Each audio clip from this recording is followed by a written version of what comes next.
Hi, I'm Dan Robinson with the Great Lakes Spirituality Project, and I'm very happy today to be talking with John Austin. Welcome, John. Glad you're here. Yeah, good to be with you, Dan. Thank you. Thanks for making the time. John directs the Michigan Economic Center, a center for ideas and network building to advance Michigan's economic transformation. Austin also serves as a non-resident senior fellow at Brookings Metro, the Chicago Council on Global Affairs, and the Upjohn Institute, where he leads these organizations' efforts to support economic transformation in the American Midwest. He also lectures on the economy at the University of Michigan, and he's a former president of the Michigan State Board of Education. And I just wanted to share, I just thought this was a wonderful quote about you from the resolution that they had recognizing your contribution to the people of Michigan in that role. I assume this is near the end of your term. It says, whereas John is known for his passion for education, his dedication toward the goal of increasing post-secondary degrees and credentials, and his belief that Michigan should be a welcoming state where all people are valued and treated with respect. I love that passage. That's a nice, yeah. Oh, Thank you. yeah. So John, if you could talk a little bit about your connection to Michigan and the Great Lakes. How did that get started? Did you grow up in the region, or how did you make that connection? No, I grew up in the coal fields of West Virginia, where my dad was a Presbyterian minister and kind of a network of churches and earnest young ministers, part of the war on poverty, trying to make a difference in that part of the world. But then I went to school, both high school, boarding school, and college outside Philadelphia. After my parents split up, and then was in Boston area for 8 or 9 years. Went out of college when I got in the political bug and had worked on the Mondale for President campaign, which had brought me through Michigan to Ann Arbor for the first time, where we did a big rally in the fall of '84 with Walter Mondale on campus. And I met and was smitten by a young woman who was part of the college Democrats. And since I didn't have a job, but I went out to Massachusetts and began to work for then Governor Dukakis, to continue to learn and contribute about what political leadership can do to make a difference in the lives of people. But I kept visiting my ex-wife now, Therese, who's from Michigan, and came back and forth, and she came out to Boston. And then ultimately, after we got married and began to start our family, it was like, where do we want to make our lives and make our family? And she had really strong roots here, great extended family and a network of people. And so we thought, let's move to Michigan. I'll grow my political life and my policy shaping life from Michigan, and we'll enjoy the benefits, which we did, of raising our kids in the bosom of her and her wonderful family. And that's what we started doing in 1991, so more than 30 years ago. So we moved to Michigan, and I made some visits. I'd been to Mackinac Island once when I was pre-teen with my grandparents, who used to travel up there from Cleveland with a friend, and that was a glorious sort of introduction, but hadn't really kind of taken the whole grand tour of the Great Lakes until the year after we were married. We'd come out she grew up in Grosse Pointe. They have a cottage up on Lake Huron, so I had already made some of those little treks up to the cottage, the kind of up north life that so many in Michigan, not all, unfortunately, because it took me a while to realize that was not the routine for people of color in the state, but for so many folks, it's a special part of their life here. But then in 1988, the year after we got married, took 2 weeks off when Dukakis was running for president, which I was helping out with, and took kind of the grand tour. And as someone from, I'd been around the country, been around the world, I was prepared to be, underwhelmed by these Great Lakes. Oh, I'm sure they're great, big bodies of water, but we did the whole 9 yards. We went up to Sleeping Bear, and I was like, whoa, this is spectacular. And then up to Petoskey and back over to Mackinac. But when we got up to the UP and first saw, the big lake, and it was just so amazing. That Lake Superior just steps up a level of grandeur and the scope and sweep, and up to Marquette. And we even went to the Keweenaw and Isle Royal on that trip. And it was, at every level, it kept jumping off to be more majesty and power. And so I was very impressed, because, particularly gets up to the Keweenaw, and it's like this amazing look, feel. It's like the Maine coast, but different, and there's nobody there, and it's such a special place. So that really cemented my understanding that this is one of the most spectacular and beautiful, but also appreciating how people, particularly those who grew up here or have spent any time here, that experience with the Great Lakes and being able to see them, walk along them, enjoy them, is just such a magical part of life here. That I definitely developed that understanding quite fully. Yeah. Well, you and I share something in common in that we have a love of the Great Lakes, but we didn't grow up here. I'm a transplant as well. And I talk to a lot of people. I mean, in the people that you talk with, do you find there's a difference between people who grow up here and the people who sort of came here later in life in terms of, I always think of those of us might appreciate it a little bit more in that we didn't grow up with it. It's like, wow, this is different than what I knew as a kid. I think the wonderful parts are sort of easy to understand and consistent, for so many people. Again, not everyone who's a Michigan native, that special lifestyle where you could travel to these beautiful places or have that little place up north that was your getaway with your family, and enjoying the outdoors and the lakes with your family, is like the ethos of life here for many, and one absorbs it and lives it, and lucky to live it ourselves.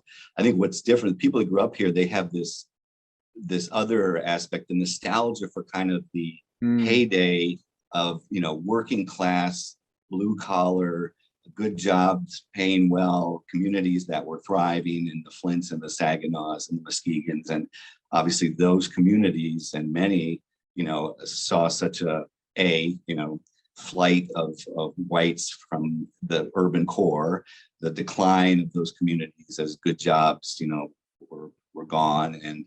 And so there's this nostalgia for the heyday, of sort of post World War II into the 60s or 70s that many remember. And so it's a really strong, palpable sensation, because we have just so many of these industrial communities that aren't what they used to be. And people wish it would come back in some sense. And of course, a lot of my work has been, no, we can't wish back that economy, but we can build a new one that does deliver good jobs for people, that's based on other things than kind of low skill, no skill, high paying, factory work and machine shops and mills. Yeah. Well, I want to get to that in a little bit, because I want to focus a lot of our conversation around this concept of blue economy that you've written and talked a lot about. But before we get there, I want to sort of set the stage a little bit in that, could you talk a little bit about, we've been talking about this emotional kind of connection to the lakes. I mean, for you, is there a spiritual aspect to that? Is that part of how you see yourself as a spiritual person at all? I think in perhaps in a broad dimension, sort of more consistent with what I've absorbed, that our wonderful native tribes have this understanding of this sort of organic and unified relationship between man and all other men and the natural order, and so, I mean, my own sort of religious past, my dad was a Presbyterian minister, grew up, going to those churches.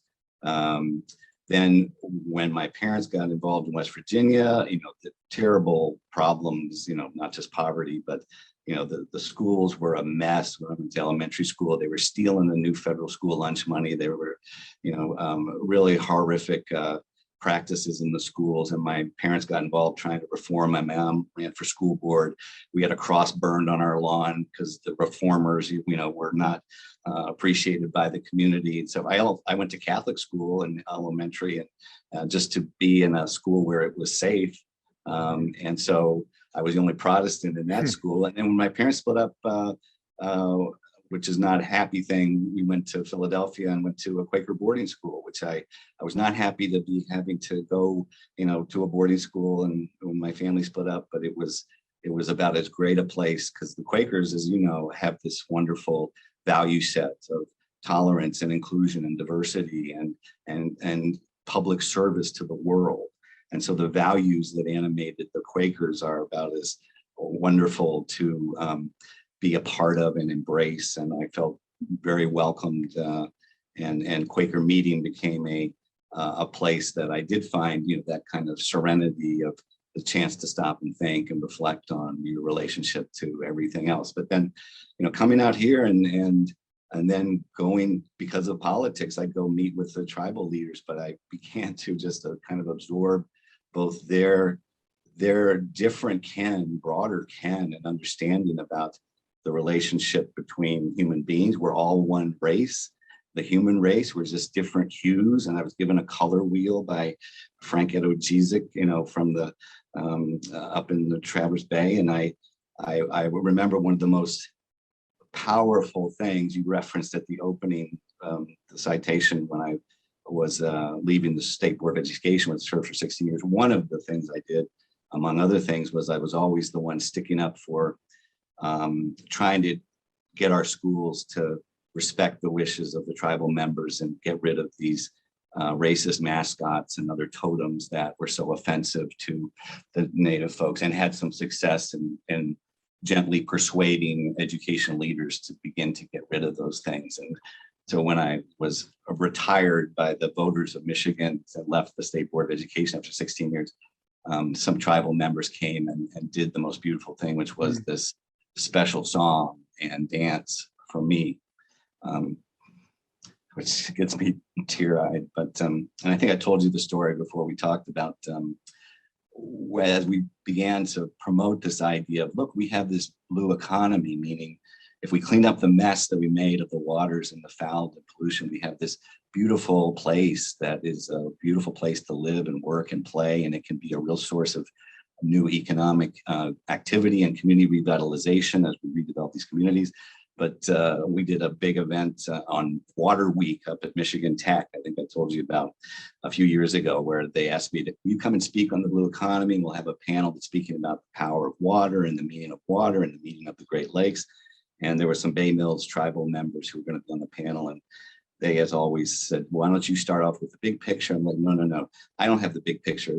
These folks have the big picture of our relationship to the natural order. So our Bay Mills tribal folks are going to start this panel. And of course, they laid out an understanding of our organic and one and unified and spiritual relationship with all creatures, all things, and the mother's earth and the waters that are our nurturing source. And I'm more absorbing and appreciating that than I am, able to articulate it as beautifully, but it speaks to me. Wow. A lot of the conversations that I've had, both with Indigenous leaders as well as folks who have been influenced by them, sound similar to what you're talking about, that idea of relationship between people and the ecosystems in which we live and all the different life within that ecosystems. I know, and I just want to do a quick shout out to your dad, Richard Austin, who is an environmental theologian, because he was influential to me when I was starting out in working in this field. And I know for him, relationship with ecosystems and the environment was an important piece of that. So that's a really consistent theme that we hear a lot in spiritual discussions around the Great Lakes, is that idea of relationship. And we do that in a lot of different ways. And one of the ways, which I kind of want to veer us to, is economic. There's an economic relationship in terms of how we order the resources and how we utilize and relate to the water. So I want to talk a little bit about the blue economy. Can you describe that briefly? When you use that phrase blue economy, what do you mean by that? Well, it's the various ways our natural waters and also water stewardship, water cleanup, water innovation, and smart water-based business and services contribute to real economic activity, jobs, businesses for people. And there's an economic value to the different ways water matters to the economy. I think I first sort of got on this when we did an economic analysis of the history and also the possibilities for this Great Lakes industrial heartland region. And one of the great, we have many challenges, the most segregated, uneducated adult workers, because you didn't need one for a long time, battered infrastructure, but we've got great assets, including the natural assets, just our location with lots of woods and waters and opportunity, if we clean up the mess, to have a very attractive quality of life and lifestyle, which matters economically. I always point to Colorado, and that trip I took up to Michigan. Colorado 50 years ago was low wage and empty state. Michigan was high wage, but now it's reversed. What happened? 40 years of in-migration of educated people and other people to Colorado because it's beautiful, Rocky Mountains. It's a great place to live. And when I took that trip up north to the UP, it's like, this is as spectacular a place if we clean up the detritus from the industrial era that is littering our waterfronts. And so there's all these different ways that water matters from when like they did in Marquette, when you reclaim your waterfront and this historic downtown, and it's just a great place to live and enjoy that water. It's an economic and community redevelopment engine. When you remake all of the infrastructures and you literally clean up the Great Lakes and the filth, it's putting engineering firms and new infrastructure laying and to work, and that's jobs. When you have attractive places to enjoy the water and waterfronts, it's visitation, it's tourism, it's recreation. You know, the Huron River here in Ann Arbor, 100 miles of mess. You know, used to everything. It was the garbage dump, and now it's been cleaned up. And there's a River Up initiative to enjoy, and there's more kayaks rented, you know, in Ann Arbor than any place in the state, because you can enjoy the water here now. But the real power is when it's not visitors and tourism. Like if I go up to Traverse City, which reclaimed their waterfront and has such a great outdoor lifestyle, and drop, 4 days worth of money with me and my family, that's not the real power. It's when professionals or others choose to live and work in Traverse City because it's such a great place to live and work. You can with internet, you can run your business and sell to the world. Or provide and that's what's happened in the Traverse cities of the Great Lakes, is the growing population of people who are enjoying the quality of life in place that's enabled by reclaimed, reconnected, cleaned up waterfronts that aren't so fouled and obscured by flag heaps and mess. That's economic activity. That's quality of life in place is a much bigger contributor to population growth and good paying job growth than low taxes and being business friendly and being lax in your regulations. It's a good study that we just published through Brookings that proves that. So just like it first hit me like 12 years ago, just like we were getting our heads around there's a green economy. Oh yeah, there's lots of clean energy jobs and products, and we got to retrofit everything, every house, every school for saving energy. And we also have green places and greenways and parks, which add to quality of life and make attractive communities where people choose to live and do their thing. There's an analog with the blue. So I began to peddle this notion that just as we're getting our heads around, there's good jobs and new businesses and economic growth in a green economy, there's a blue economy to grow and to make real. And it's a huge contributor to our economic opportunity moving ahead. Yeah. Well, thank you. That helps set the context. I'm wondering, a lot of what you talked about kind of wove together sort of numbers and hard economic impact, but it came from a quality of life experience that people, if I understand you correctly, that people move into an area, bring economic activity with them when they perceive a quality of life that they are looking for, and that quality of life can be based around water. So to me, quality of life talks about or addresses or connects with sort of an aesthetic experience, an emotional experience, and I would even argue a spiritual experience, whether it's sort of formalized as religion or not, is as important as this spiritual connection, I think, sometimes people feel. Why do you think, my perception in the wider society is that there is a tendency to separate that sort of aesthetic, moral, emotional, spiritual side of things from economy? We tend to talk about these in two different spheres. Do I have that right? And if I don't, you can correct me. And if I do, why do you think that is? Yeah, and it's very hard to persuade people, particularly with a traditional kind of what matters to good job creation, economic development, to understand that like the golden goose that lays the bigger economic egg is this beautiful, pristine, natural environment that people want to be in. They want to enjoy, they want to live in, they want to look out their office window and see the water.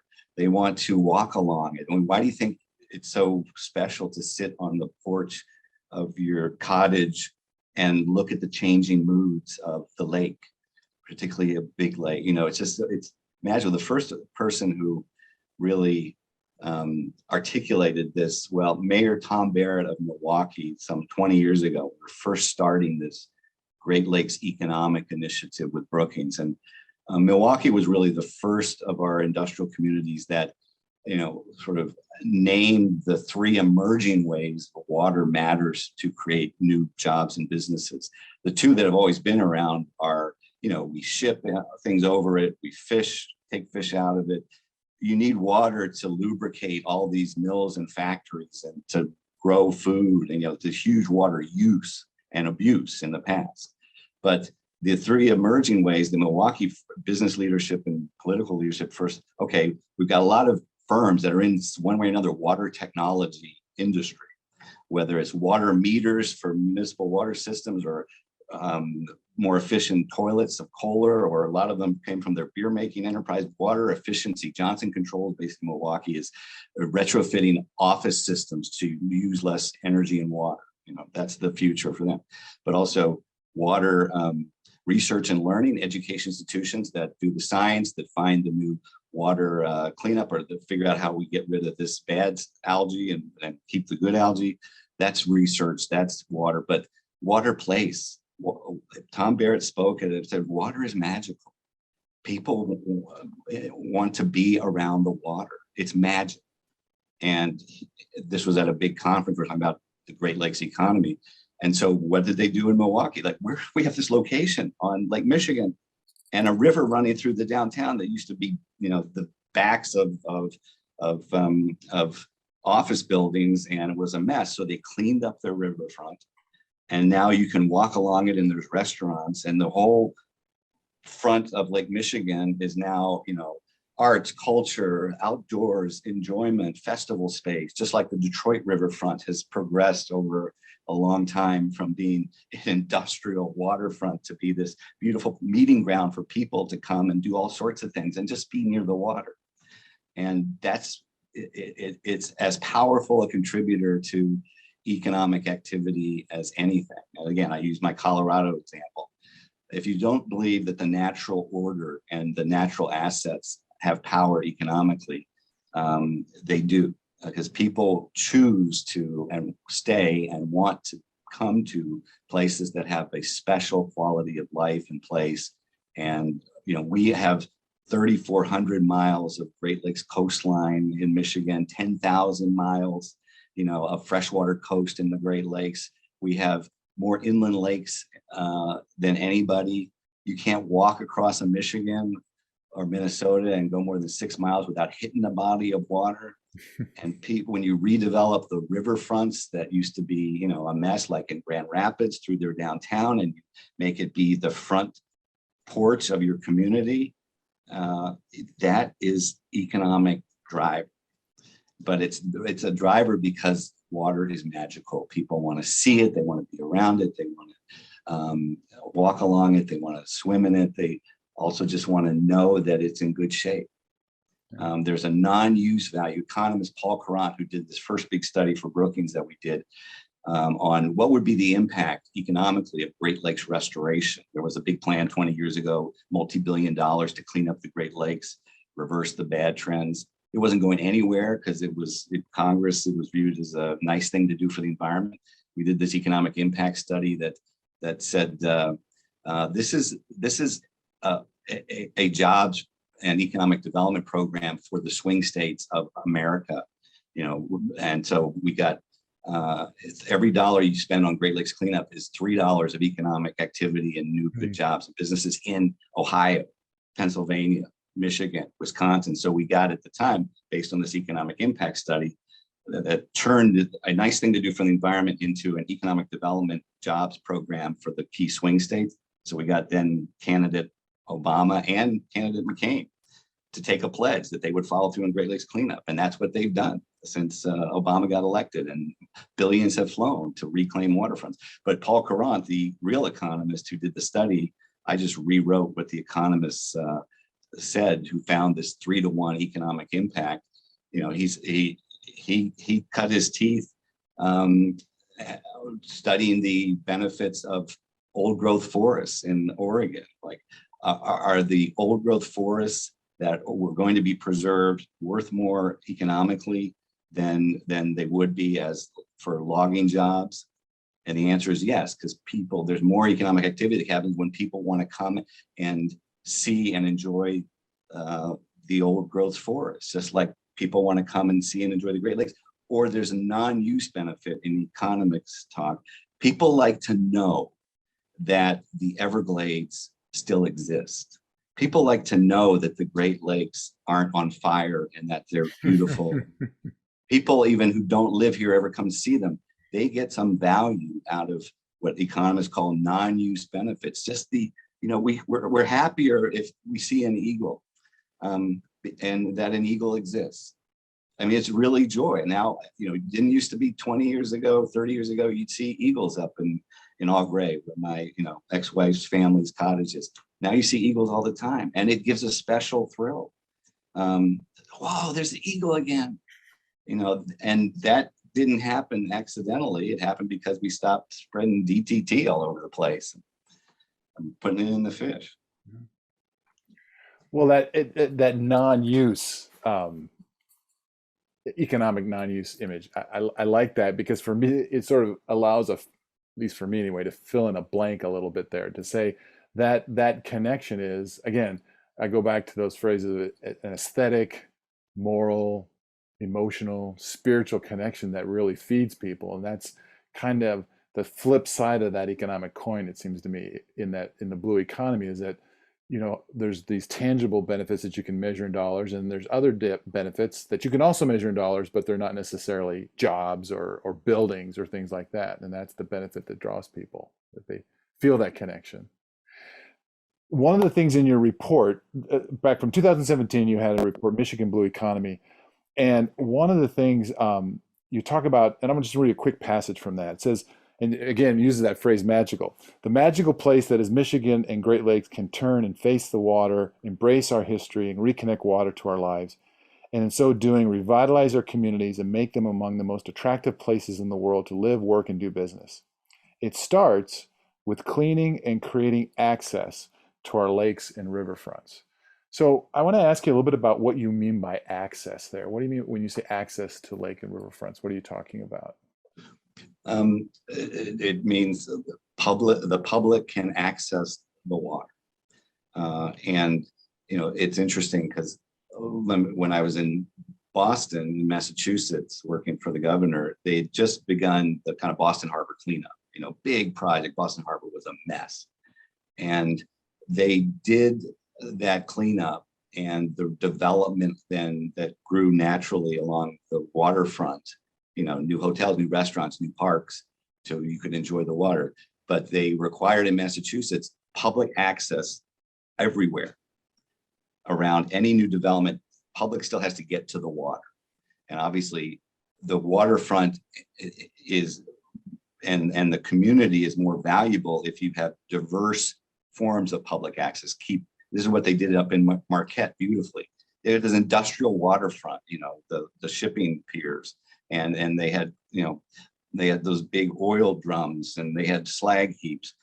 When all that stuff became redundant, the city cleaned it up, and then they redeployed it for different uses. They kept some of it as beautiful, pristine parkland to enjoy on that great Lake Superior waterfront. They built a marina and developed that way for public access that way. And then, they did sell off little pieces for a hotel and some condos, because people will pay a lot of money to be on the water. And they kept a big pier as an historical nod to what made them great, So multiple uses, multiple forms of public access are the most valuable ways and important ways to redevelop your waterfront. And I'd come to Michigan 30 years ago, and we had, like, much of the waterfront is not public access, private property. You know, the tradition of that's my waterfront, and so that's a real problem because it's not, you're not going to encourage people to stay or to live nearby the water if they can't go and enjoy the water.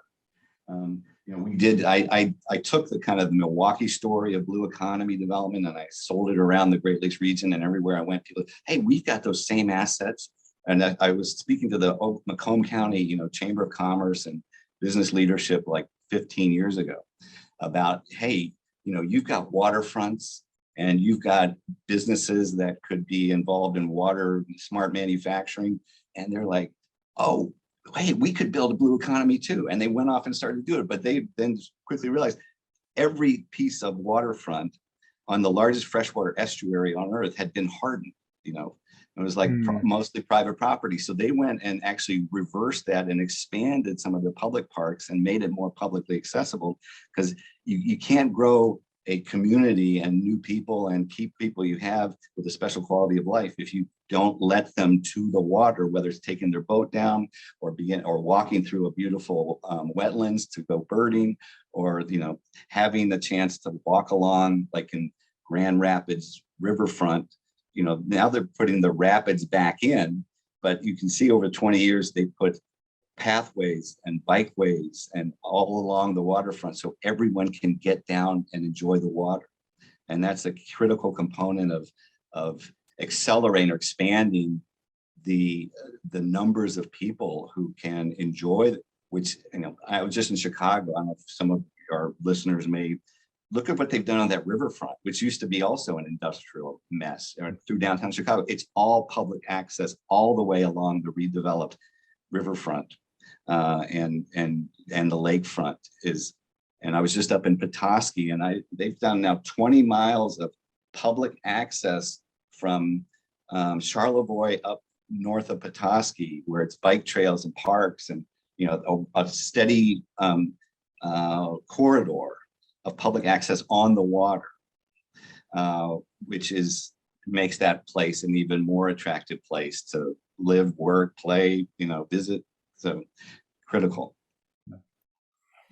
So there's a couple of different aspects to accessibility for me. I think about accessibility broadly, in that sense of just broad public access, which you're talking about, incredibly important.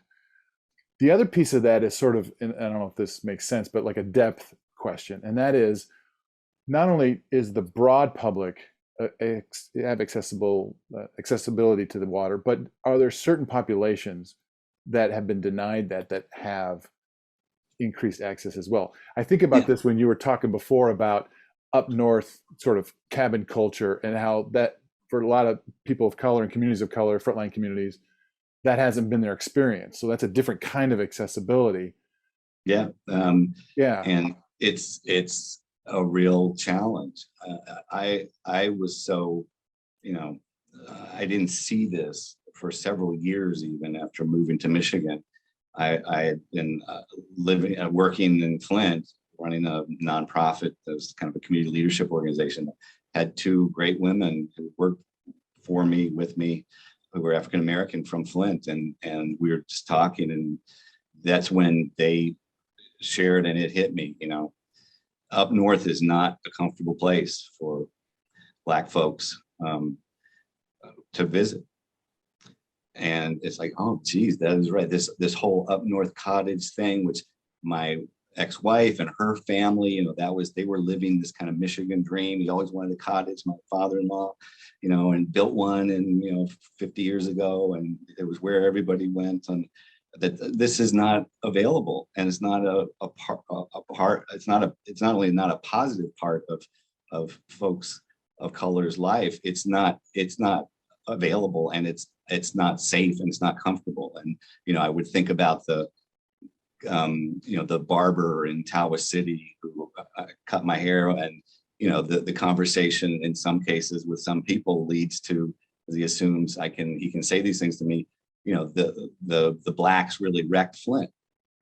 And that is a horrible understanding, but it's one that is, you know, Detroit used to be great till the Blacks wrecked it. I mean, that is unfortunately an attitude shared by many white Michiganders who have this recollection of a kind of working class utopia in the Flints and Detroit's areas of the world, which was never really true. But and then blame it on Black people. So it is not safe and it's not comfortable, and you're not welcome in many places, particularly where this kind of water-rich lifestyle is enjoyed by working class or white people. And so that is a real, and the most segregated cities in the country are the industrial cities, large and small, of the industrial Midwest around the Great Lakes. Think of Benton Harbor and St. Joe, split white and Black, poor and better off by a river on the lake, and it's a huge legacy of the particular ways we develop culturally, socially, and economically with, enforced segregation in the northern cities of schools and housing, and, a continual fleeing in the face of the white and the wealth to the suburbs and the exurbs and to the rural parts of Michigan and the Great Lakes and other parts of the Midwest. It strikes me that that's another sort of spiritual aspect to this question of the blue economy and how we relate to water, because in the end, how we interact with not just the ecosystems, but the people we share that ecosystem with is in part, at least, a question of values and morals and how we see ourselves in the bigger picture, which to me are all part of that spiritual equation. Do you find that when you talk about the blue economy that people of color or communities of color hear that differently then? Possibly, and particularly if we're not in the moment naming the truth that we just talked about. But even more significantly, I just gave a talk on the blue economy out at Muskegon at these big areas of concern, which are the toxic hotspots that we've been cleaning up. And a woman from the EPA, we were talking about this topic, pressing me on, how do we make the blue economy reconnection to the waterfront work for everybody? And it is no military secret that the industrial damage done parts of our communities, like downriver Detroit, are the most toxic and still unreclaimed areas, and the schools that have the greatest health risks are in neighborhoods of people of color and poor people. The environmental degradation remains, and if we want to redevelop our waterfronts, you can easily do it as they've done in Toronto and other places where it's only the rich people that can afford a condo overlooking the Chicago waterfront can be there. How do you redevelop your connection to the water in a way that works for all the residents of like the east side of Detroit and that community? And there's some speculation, and Martina Guzman, the journalist who I know you talked to, wrote some pieces about this. Can the Detroit riverfront be one of the few meeting grounds where people of color still enjoy their family outings on Belle Isle or go fishing, and as well as the new hipsters that are moving into downtown can go kayaking and maybe meet each other? And I think it's an open question of whether that riverfront redevelopment and others like it that have such promise to make a formerly dangerous and degraded industrial waterfront into something that is enjoyed and used and useful and felt comfortable for all sorts of people, including the people from the neighborhoods that are nearby.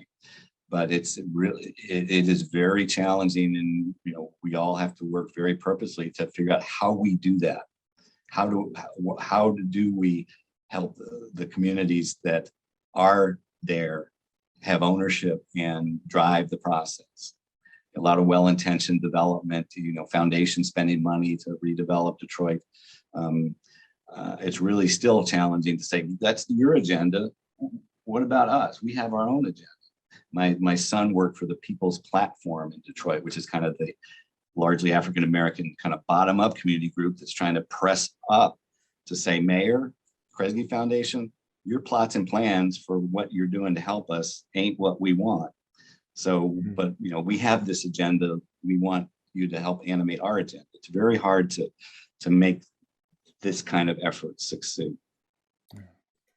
Well, that's a good place, I think, to end our conversation, because I think we end on a challenge, and that's the important work of trying to make that our waters and our blue economy accessible to everybody. And I think that's probably a big piece of what we need to do moving forward. So, John, thank you very much for taking the time to talk. I really appreciate sharing your wisdom today.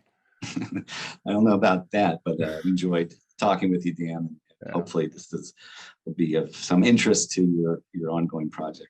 Well, thank you. You take care, and I hope we talk again soon. Okay. Bye-bye.